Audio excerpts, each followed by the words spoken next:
तो स्टूडेंट्स, जैसा कि आप लोग अपनी स्क्रीन पर देख सकते हैं कि एक क्वेश्चन दिया हुआ हमारे सामने, हमारा कहा गया है कि एक 6 kg का ब्लॉक है, ठीक है, वो एक ऐसे इंक्लाइन प्लेन पे रखा हुआ है। मैं क्वेश्चन पढ़ देता हूँ। A 6 kg block is kept on an inclined rough surface as shown in the figure. Find the force F required to keep the block stationary, move the block downward with a constant velocity, and move the block upwards with an acceleration 4 meter per second square. So, जैसा कि आप लोग देख सकते हैं, हमारे सामने एक क्वेश्चन दिया हुआ और इसमें हमसे कहा गया है कि इंक्लाइन प्लेन है 60 डिग्री पर और उस पर एक 6 kg का ब्लॉक है। हमसे हमें पहला क्वेश्चन पूछा गया है कि भाई हमें फोर्स कितनी लगानी होगी कि ये ब्लॉक स्टेशनरी रहे। चलिए, सबसे पहले मैं आपसे एक सवाल पूछना चाहता हूँ। जैसा कि आप लोग क्वेश्चन में देख सकते हैं, ब्लॉक एकदम रुका हुआ है। हमें पहले चेक करना होगा क्या ये ब्लॉक नीचे आ रहा है कि नहीं आ रहा, क्योंकि अगर ये ब्लॉक नीचे आ रहा है तभी तो हम इस पर फोर्स लगा सकते हैं जो कि इसको स्टेशनरी रखेगी। तो सबसे पहले हमें चेक करना होगा कि क्या ये ब्लॉक नीचे आ रहा है कि नहीं आ रहा। उसके लिए हम क्या करते हैं, हम सबसे पहले क्या करेंगे, हम भी जानते हैं कि इसका एक जो ये mg का कंपोनेंट नीचे की तरफ बनेगा, ये नीचे की तरफ होगा mg, और इसके दो कंपोनेंट बनेंगे। इधर वाला बनता है कैसा, mg साइन थीटा, ठीक है, ये वाला तो हम जानते हैं कि mg साइन थीटा होता है, और ये बनता है हमारा mg कॉस थीटा, ठीक है, ये हम जानते हैं। और ऊपर की तरफ इसकी जो परपेंडिकुलर फोर्स लगती है वो होती है नॉर्मल फोर्स। तो आप लोग देख सकते हैं, और इधर पीछे की तरफ कौन सी फोर्स लगेगी, फ्रिक्शन फोर्स। तो जैसा कि आप लोग ढंग से देखे जाए तो हमसे ही पूछा गया कि ब्लॉक को स्टेशनरी रखना है। तो ब्लॉक को स्टेशनरी तो तभी रख सकते हैं जब ब्लॉक नीचे की तरफ आ रहा हो। तो सबसे पहले चेक कर लेते हैं क्या ब्लॉक वास्तव में नीचे की तरफ आ रहा है। तो चले देख लेते हैं। तो हम मान लेते हैं कि नीचे की तरफ जो ब्लॉक को जो फोर्स लेकर आ रही है वो है F बराबर mg साइन थीटा। अब थीटा की वैल्यू हमें 60 दे रखी है, तो m हमारा 6, g दे रखा है हमारे पास 10, साइन 60। अब साइन 60 की वैल्यू हम सब जानते हैं कितनी होती है, √3/2। इससे इसको काटा हमने, आंसर कितना है 30, सॉरी ये 3 बार आया, 30√3। अब 30√3 का आप ढंग से करोगे ना तो आपके पास अप्रॉक्स आंसर आएगा 51.9 न्यूटन। तो हम इसको लिख लेते हैं 52 न्यूटन। इसका मतलब क्या हुआ कि नीचे की तरफ कितनी फोर्स आ रही है, 52 न्यूटन, मतलब ये नीचे की तरफ 52 न्यूटन से आ रहा है। लेकिन हमें पहले चेक करना होगा, नीचे की तरफ 52 न्यूटन है तो ऊपर फ्रिक्शन कितना लग रहा है, क्या फ्रिक्शन इससे कम लग रहा है। अगर जो नीचे की तरफ 52 न्यूटन से ब्लॉक नीचे की तरफ आ रहा है, अगर ऊपर की तरफ फ्रिक्शन इससे ज्यादा लग रहा होगा तो हमारा ब्लॉक पहले से ही रुका हुआ रहेगा, हमें उसको शो करने की जरूरत नहीं है। तो हमें सबसे पहले हम यहाँ पे फ्रिक्शन भी निकालना होगा। तो ऊपर की तरफ Fs, तो चले निकालते हैं।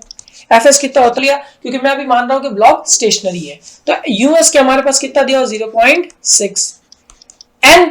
n हमारा किसके बराबर हो जाएगा, mg कॉस थीटा के बराबर, ये तो हम जानते ही हैं, मैंने इतना सारा कॉन्सेप्ट कराया उनका अंदर ये समझाया हुआ है। तो 0.6 mg cos थीटा, तो m की वैल्यू हमें पता है 10, g की वैल्यू कितनी होगी हमारे पास 10, सॉरी m की वैल्यू हमारे पास यहाँ पे 6 है, एक मिनट रुकिएगा, m की वैल्यू हमारे पास 6 है, g की वैल्यू हमारे पास 10 है, cos 60 की वैल्यू हमारे पास कितनी होती है 1/2। इसको सॉल्व कर लेते हैं यहीं पे।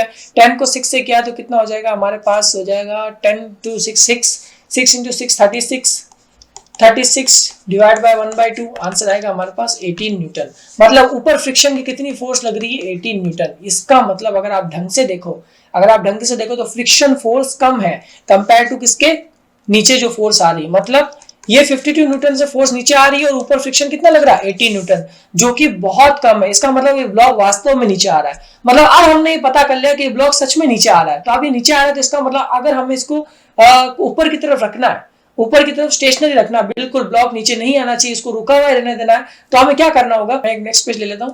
तो उसके लिए हमें क्या करना होगा, उसके लिए सिंपल सी चीज है, अगर ये ब्लॉक ऐसे नीचे की तरफ आ रहा है, ये नीचे की तरफ आ रहा है 52 न्यूटन से और ऊपर फोर्स लग रहा है हमारा 18 न्यूटन का, तो हमें क्या करना होगा, हमें यहां पर इतनी फोर्स को ऐड करना होगा जिससे कि ये फोर्स क्या हो जाए, बैलेंस हो जाए। उसके लिए हमें क्या करना होगा, कितनी फोर्स को ऐड करना है वो हमें यहाँ पे चेक करना होगा। तो मैं मान लेता हूं ऊपर की तरफ मेरी जो फोर्स होगी वो होगी F1, नीचे फोर्स कितनी आ रही है 52 न्यूटन माइनस 18। मैंने माइनस 18 क्यों किया वो भी आपको बताता हूं। टोटल कितना आ गया हमारे पास यहाँ पर आंसर आएगा 12 में से गया तो हमारे पास आंसर आएगा 4 और यहाँ पे कितना आएगा 34 न्यूटन। यानी कि ऊपर अगर 34 न्यूटन की फोर्स को ऐड कर दिया जाए तो हमारा ब्लॉक बिल्कुल स्टेशनरी हो जाएगा। अब मैंने यहाँ ऐसा क्यों किया जरा ढंग से देखिएगा। एक बात बताइए, कोई भी चीज को अगर मुझे रोके रखना, मान लेते ये मेरा एक एम ब्लॉक है, ये इस तरफ मूव कर रहा है, 100 न्यूटन से। मैं चाहता हूं ये ब्लॉक रुक जाए, तो मुझे क्या करना होगा, इसी डायरेक्शन में वापस 100 न्यूटन का फोर्स लगाना होगा, तब तो ये ब्लॉक क्या हो जाएगा, रुक जाएगा, बिल्कुल रुक जाएगा। आपको समझ में आ रहा है कि इस ब्लॉक पर इधर की तरफ से फोर्स लग रहा है, तो ये ब्लॉक इधर जा रहा है एक्सेलरेशन से, तो 100 न्यूटन का फोर्स अगर इस ब्लॉक को इधर की तरफ लेके जा रहा है, तो अगर मैं वापस 100 न्यूटन का फोर्स इधर की तरफ लगा दूं, तो ये ब्लॉक रुक जाएगा, बिल्कुल रुक जाएगा। ये ब्लॉक क्या करेगा, रुक जाएगा। तो इसका मतलब है हमें कुछ नहीं करना है, हमें देखना नीचे कितनी फोर्स आ रही है, ऊपर फ्रिक्शन कितना लग रहा है। नीचे जितनी फोर्स आ रही है और ऊपर जितना फ्रिक्शन लग रहा है, उनको आपस में माइनस कर लो, आपको ऊपर की तरफ उतनी फोर्स लगानी पड़ेगी ब्लॉक को स्टेशनरी रखने के लिए।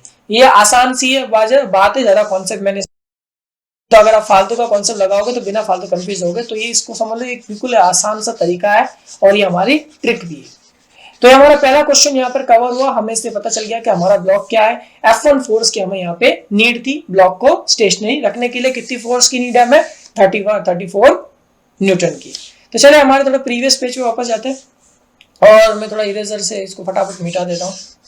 अब हमारे अगले क्वेश्चन पर हम बात करेंगे। हमारा अगला क्वेश्चन क्या कह रहा है का, ठीक है, ये इसको रहने देते हैं।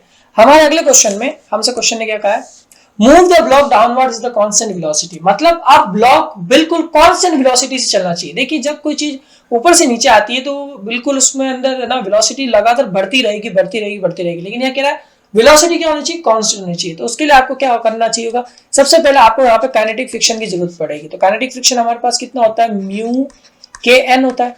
म्यू के हमारे पास पता है 0.4 दिया हुआ है। एन कितना, एम जी कॉस थीटा की वैल्यू निकाल लेते हैं, कितना होगा 6 × 10 × cos 60 की वैल्यू 1/2। ये इससे कैंसिल, तो कितना आ गया 3। ये इससे होगा 10 4 13। यहाँ से देखिए इसको से मल्टीप्लाई कर लेते हैं 10 से, तो कितना आएगा 4 आ जाएगा। 4 को 3 से किया तो 12 न्यूटन, यानी कि इसका जो काइनेटिक फ्रिक्शन है वो कितना है 12 न्यूटन। अब हमसे क्या कहा है, हमसे सिर्फ इतना पूछा है, अगर आपको इसको कांस्टेंट वेलोसिटी से चलाना है तो उसके लिए कितनी फोर्स चाहिए होगी। आसान काम है, कुछ नहीं करना, आपको 52 न्यूटन में से इस 12 को माइनस कर देना है। क्या अभी क्या बात हुई, इसको मैंने 12 में से माइनस क्यों किया, अगर इसका सवाल दे दो मैंने माइनस क्यों किया, माइनस इसलिए कर रहा हूं दोस्तों, बस मुझे एक चीज समझाइए। काइनेटिक फ्रिक्शन के अंदर वेलोसिटी कांस्टेंट रहती है, ध्यान रखिएगा। काइनेटिक फ्रिक्शन के अंदर वेलोसिटी कांस्टेंट रहती है। ये 52 न्यूटन से ये फोर्स लगा, 52 न्यूटन से ब्लॉक लगातार नीचे की तरफ आ रहा है। अगर यहां पर आप काइनेटिक फ्रिक्शन को माइनस कर देते हैं तो अब ये वैल्यू बिल्कुल कांस्टेंट हो जाएगी और बिल्कुल कांस्टेंट वेलोसिटी से नीचे की तरफ आता रहेगा। तो इसका मतलब हमें एक ब्लॉक को मूव कराने के लिए कितने न्यूटन की फोर्स चाहिए, 40 न्यूटन की तरफ। तो ये बात खत्म हुई यहाँ पर भी। तो चलिए 2 क्वेश्चन हमारे यहाँ पे कवर हो गए। अब हमारा थर्ड वाला क्वेश्चन हम लेते हैं। थर्ड क्वेश्चन हम फटाफट कर लेते हैं, उसको भी हम आंसर निकाल देंगे।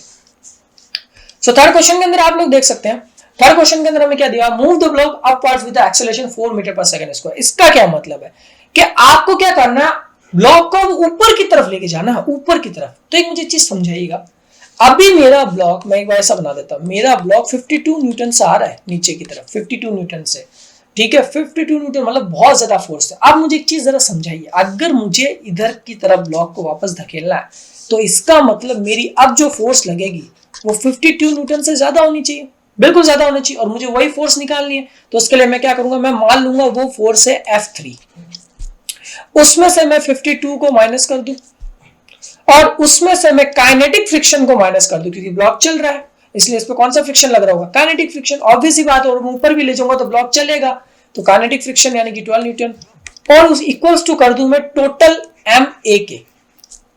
ये न्यूटन का फॉर्मूला ही तो है, F = MA, और ये F हमारे यहाँ पे अब क्या होगा, नेक्स्ट मैं अपनी वीडियो में समझा चुका हूँ, आप उसमें भी देख सकते हैं। तो F ये इसको जोड़ा तो कितना हो गया हमारे पास में 64, M हमारे पास कितना हो गया 6, एक्सेलरेशन कितना हो गया 4। तो अब मैं अगर इसको पूरा लिखूं 64 को उधर लेके जाऊं तो 24 + 64 हमारा आंसर आया कितना 88 न्यूटन। यानी कि अगर आपको इस ब्लॉक को ऊपर की तरफ लेके जाना है तो आपको 88 न्यूटन का फोर्स लगाना पड़ेगा। तो ये थे हमारे 3 क्वेश्चन जो कि मैंने आज डिस्कस किए। मिलते हैं हमारे अगली वीडियो के अंदर जिसके अंदर हम अगला क्वेश्चन भी डिस्कस करेंगे। Thank you friends to watch my video.